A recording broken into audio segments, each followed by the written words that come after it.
ወዴት ነው እየሄድን ያለ ነው የሚለውን ቆም ብሎ እንዲያገናዝብ ክርስቲያኑም ወደ ቤተክርስቲያን ሙስሊም ከሆኑ ወደ መስጊድ ሄደው ይቅርታ ጠይቀው ፈጣሪያቸውን ተጸጽተው ንስሐ ገብተው በየሃይማኖታቸው ወደ ትክክለኛው መንገድ እንዲመጡ ነው ማድረግ ነው ዋናው የዚህ ፕሮግራም ዋነኛ ዓላማ።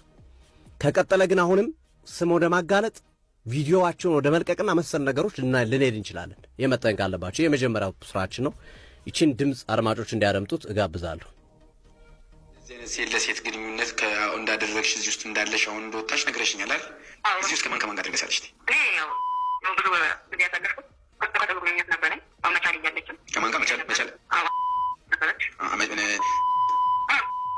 ሐዋሳ ነበረች። ሐዋሳ እያለች መቻል እያለች በቃ ሴት ለሴት ግንኙነት ትታወቃላችሁ ማለት ነው። አሁን አንቺ እዚህ ነገር ውስጥ አለሽበት? የለሁበት። ምንድን ነው አላማሽ?